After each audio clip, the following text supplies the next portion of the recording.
To Bayes University, Abuja, Nigeria, with a legacy of excellence and a vision for nurturing future leaders.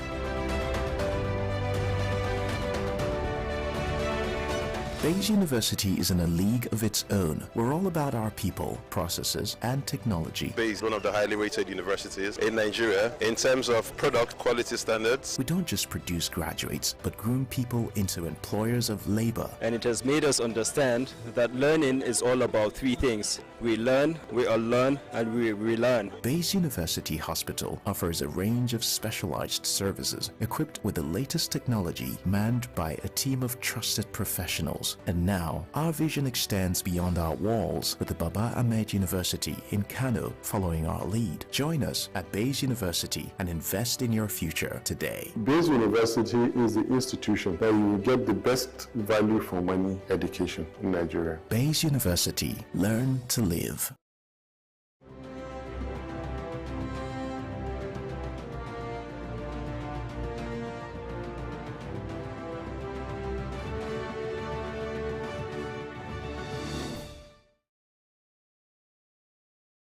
On Global TV News Express, Presidency insists subsidy gone, says leaked documents unofficial. Finance Minister submits template to President Tinubu today. IMF scores Nigeria economy high amid citizens' hardship protest. On the foreign scene, Israel's strike on UN schools in Gaza kills at least 35. In sports, Anthony Joshua in line with undisputed title shot against Fury Irk's winner. Hello and welcome to all our viewers in Nigeria and around the world to News Express on Global Television. We're live in nation's capital, Abuja. I am Jumai Manson. Now the news in full. The presidency says through threatening fiscal policy documents in circulation are still proposals and have not been approved by President Bola Ahmed Tinubu. It also reiterated that the fuel subsidy regime has ended. And the government's position of fuel subsidy has not changed since President Tinubu's declaration on 29th May 2023. The presidency also stated that there is no 5.4 trillion naira being provisioned for it in 2024 as being widely speculated and discussed. The federal government may have set in motion a plan to suspend the payment of input duties on staple food items, drugs and other essential items for an initial period of 6 months as a measure to curb inflation. This was contained in an executive order expected to be issued by the president titled Inflation Reduction and Price Stability Fiscal Policy Measures Order 2024. The document did not include the signature of the president but had been scheduled to be signed in April. The House of Representatives has resolved to investigate the alleged fraudulent allocation of title documents to some real estate developers before the appointment of Nyesom Wike as Prime Minister of Federal Capital Territory. The resolution of the House followed adoption of a motion of urgent public importance moved by the member representing Karu Kefi, Kokona Federal Constituency of Nasarawa State. Jonathan Kwebi, a member of the Social Democratic Party, noted that before the appointment of Wike by President Bola Ahmed Tinubu in August 2023, several title land documents in the FCT had allegedly been issued to some real estate developers in a highly suspicious manner. Wife of the president, Senator Oluremi Tinubu, says she received with shock the passing on of the president of the National Council of Women Societies, NCWS, Lamin Adamu Lau. The First Lady, in a release signed by her, described the demise of the disease as a great loss to the struggle for the emancipation of the women folk in the country. Wife of the president, while praying for the repose of the soul of the disease, commensurated with her immediate family, friends, women community, and the NCWS at large. The presidency has vehemently rejected that it called rumors and speculations that it plans to resonate fuel subsidies, reiterating its commitment to the removal of the long-standing petrol subsidy regime. The rejection came after leaked draft policy documents sparked widespread discussions and reports suggesting the government could reintroduce fuel subsidies amounting to 5.4 trillion naira in 2024. The Nigerian Railway Corporation, NRC, has revealed that the technical hitch experienced on the Abuja-Kaduna train route was due to the removal of the track fastening clips by vandals. A statement signed by the Deputy Director of Public Relations, Yakub Mahmood, explained that the vandals had removed the track fastening clips, which led to the derailment at Ashim Railway Station in Kaduna State. However, NRC management reveals resolute towards ensuring the safety of valued passengers in the entire system. Operatives of the National Drug Law Enforcement Agency has arrested 4 intending pilgrims to Saudi Arabia with cocaine consignment in Lagos. Babafemi said the NDLEA operatives had raided Emerald Hotel, Ladikbo, Oshodi, Lagos State on June 5th, noting that the intending pilgrims were caught in the act of ingesting wraps of cocaine ahead of their flight to the Holy Land. You're watching News Express, coming to you live from Nigeria's capital, Abuja. We're on Star Times channel 276. Kindly follow us on all social media platforms by using a Global TV NG and the handles now showing on your screen. When News Express returns, Israel strikes on UN school in Gaza, kills at least 35. These and other more stories coming right after this break. Do stay with us.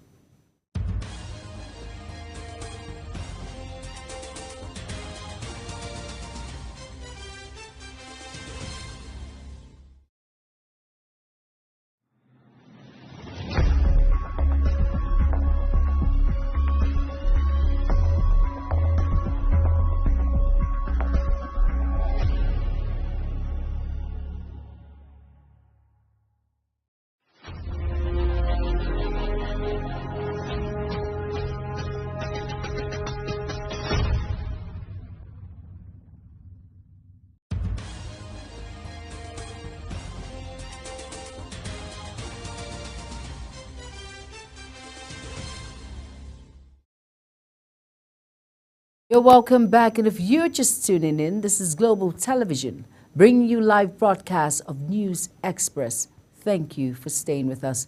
We're now to our foreign scene. An Israeli airstrike on UN school parked with hundreds of displaced Palestinians in central Gaza has reportedly killed at least 35 people. The warplane fired 2 missiles at classrooms on the top floor of the school in the urban Nasrat refugee camp. Videos showed the destruction and the number of bodies. Israel's military said it had conducted a precise strike on Hamas compound in the school and killed many of 20 to 30 fighters it believed were inside. Gaza Hamas-run government media office denied the claim and accused Israel of carrying out a horrific massacre. A veteran organization has confirmed that a World War II U.S. Navy veteran traveling to France for an event marking the 80th anniversary of the D-Day landing has died. Robert I. Prashati from Rochester, New York, was airlifted to a hospital in Germany on 30th May after suffering a medical emergency aboard a ship heading to Europe. He died the following day, aged 102. Remembered as a great humble man, Prashati was involved in the Allied operation in Japan. Russian President Vladimir Putin has warned that Moscow could arm countries with a view of attacking Western targets. Putin made the statement while criticizing the West's delivery of long-range weapons to Ukraine. Several countries, including the United States, had given Ukraine the green light to strike targets inside Russia. The Russian president said such action could lead to what he called very serious problems.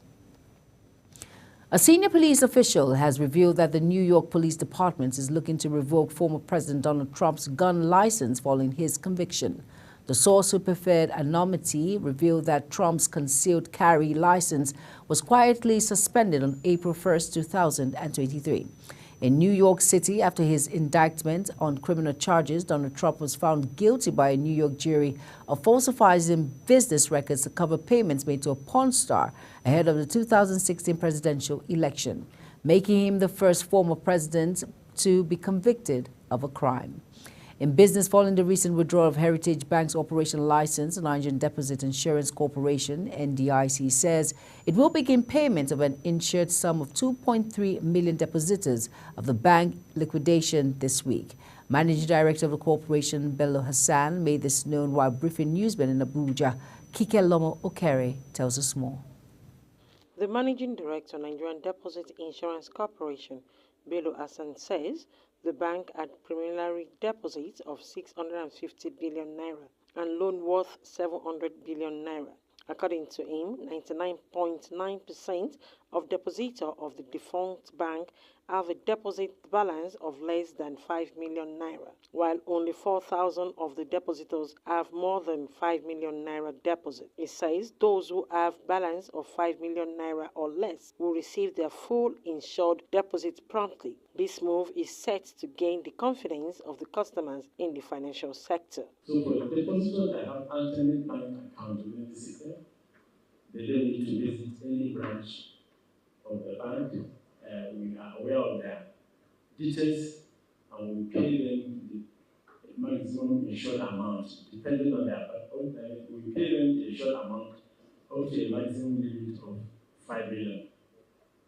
But for customers that have only account with Heritage Bank, then they need to visit the nearest branch so that they can be identified and verified by our staff that are on ground. Hassan further clarifies that these depositors will receive further payments as NDIC progresses with recovering the bank's assets and outstanding loans. It says to manage the payment process, NDIC has deployed 400 staff members across the bank, 116 branches and regional offices. 116 branches and regional offices, and we have deployed close to 400 staff of NDIC to all these locations so that they can take charge of the assets and records of the bank. We have made a press release on Monday, and yesterday also we did advertorial in major newspapers to brief the banking public of what we are doing concerning the liquidation of the bank. NDIC boss further advised the depositors with alternate bank accounts not to visit a bank branch, adding that the NDIC will use their bank verification number, BVN, to credit this account directly. Kike Lomo Okeri, Global Television News. The federal government has organized labor have adjourned the minimum wage talks till today, when the negotiation is expected to continue. The Tripartite Committee on National Minimum Wage postponed this session in anticipation of the Minister of Finance, Wale Edun, submitting the salary template to President Bola Tinubu today. Tinubu had directed the Finance Minister to present the cost implication for a new minimum wage within 2 days. The President gave the order at a meeting with the government negotiation team led by the Secretary to the Government of the Federation, George Akume, at the Presidential Villa in Abuja. The Federal Competition and Consumer Protection Consumer has blamed the distribution sector, including wholesalers and retailers, for the spike in the prices of foodstuffs and other commodities. The South-South Zonal Coordinator of the Commission, Ugbebu Chukuma, disclosed this on a survey of the popular oil mill market in Port Harcourt. Chukuma said that the Commission's position followed market inquiries in some states within the zone, saying that the surveillance's efforts suggest participants in the food chain and distribution sector, such as wholesalers and retailers, are allegedly engaged in conspiracy, price gouging, hoarding, and other unfair price practices to restrict competition in the market.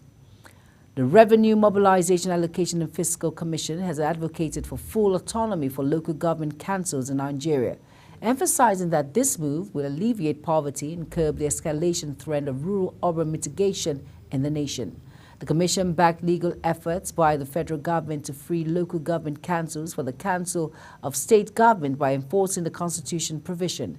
Chairman of the Revenue Mobilization Allocation and Fiscal Commission, Mohammed Shehu, in a statement in Abuja, noted that local government councils as a third tier of government could operate independently of state and federal government to ensure effective grassroots governance. Nigeria's current account balance has shown a significant surplus of 1.302 billion naira in 2024. The latest report from the International Monetary Fund has disclosed the fifth marks an improvement from the $1.21 billion surplus recorded in 2023. The IMF's World Economic Outlook database attributes the improvement of a raise in Nigerians' gross national savings and investment. The report highlights that the country's gross national saving increased to 26.32% of its gross domestic product in 2024, up from 24.61% in 2023.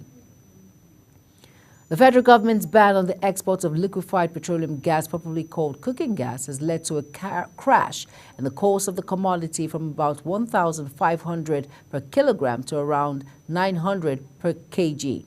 LPG dealers stated cooking gas dealers under the aegis of the Nigerian Association of Liquefied Petroleum Gas Marketers discloses during a courtesy visit to the Minister of State for Petroleum Resources, Gas, Ekwerikpe Ekpo in Abuja on February 22, 2024. The federal government banned the exportation of cooking gas in a bid to increase its volume domestically to warrant a crash in price. The federal government has affirmed that it is adhering to due process in the ongoing legal proceeding against the cryptocurrency platform Binance and one of its top executives, Tigran Baryanan, who are being accused of illegal cryptocurrency trading in Nigeria. The Minister of Information and National Orientation, Mohammed Idris, emphasized that the trial is being conducted according to Nigerian law. Idris, according to a statement signed by his media aide, Rabiu Ibrahim, noted that due process have been followed at all stages and prosecutors are confident in their case based on the evidence gathered. 16 members of the United States House of Representatives have petitioned President Joe Biden to intervene in the case of Tigran Baryanan, a Binance executive who has been detained in Nigeria since late February. Gambaryan, alongside other top executives of the crypto trading firm, who is on the run, Nadeem Injawala, is facing economic crimes-related charges before a federal high court in Abuja. The lawmakers claim Gambaryan has been wrongfully detained and subjected to excessive and harsh treatment by the Nigerian authorities. In sports, the invitation of Turkey-based versatile winger Ibrahim Olowiyi for the 2026 World Cup qualifying Group C features against South Africa and Benin Republic could be Finidi George's first masterstroke as the lead coach of the Super Eagles. This is based on the outstanding qualities of the Reservoir man, who was handled a late call-up as a replacement for Nathan Telle after the Bayern Lucer star excused himself from both matches. Due to family concerns, Olowiyi, 26, had been a star actor for Reservoir since joining them from Ankara in January, netting 3 times and rendering 4 excellence in the 13 starts of 15 matches in the second stanza of the season. Fulham has confirmed the departure of Toyin Adebayo ahead of his urgently anticipated transfer of Premier League rival Chelsea. The 26-year-old centre-half is destined to become a first signing on Enzo Maresca's reign at Stamford Bridge. Adebayo has spent the last 4 years at Craven Cottage and made 132 appearances in all competitions for Chelsea's West London rivals. The likes of Newcastle and Liverpool also expressed an interest in signing the defender, but the Blues have won the race to sign him on a free. Anthony Joshua is set to get a shot at becoming the undisputed heavyweight champion by facing the winner of the rematch between Tyson Fury and Alexander Usyk. Joshua, who last fought in March when he brutally knocked out Francis Ngannou in Saudi Arabia, is expected to take on Daniel Dubois in September at Wembley Stadium. The Confederation of African Football has denied reports that the 2025 African Cup of Nations, which will be held in Morocco, have been postponed. This is the wake of the viral reports claiming that Body had pushed the tournament forward by 6 months to the start of 2026 due to a clashing timeline with the expanded 32-team FIFA World Cup, which will be held in the U.S. from June 15 to July 13, 2025. Reports in AFCON 2025 are untrue. The CAF Executive Committee will meet, deliberate, and make a decision on the AFCON 2025 date. CAF will thereafter issue an official statement on the matter, CAF said via its X handle. And that's it. And to end News Express on Global TV, here's a recap of our top stories again. Presidency has said petrol subsidy has been abolished and insisted leaked documents are unofficial. Finance Minister is expected to submit template to President Bola Tinubu today on minimum wage for Nigerian workers. International Monetary Fund has ranked Nigeria's economy high despite citizens' hardship protests. On our foreign Tinizeri strike on UN school in Gaza has killed at least 35. In sports, we told you Anthony Joshua is now in line for undisputed title shot against Fury Irk's winner. And that's it on News Express, and it came to you live from Nigeria's capital, Abuja. Remember, we're on Star Times channel 276. Kindly follow us across all social media platforms by using the Global TV NG and other handles now showing on your screen. I am Jumai Manson. Thank you for watching.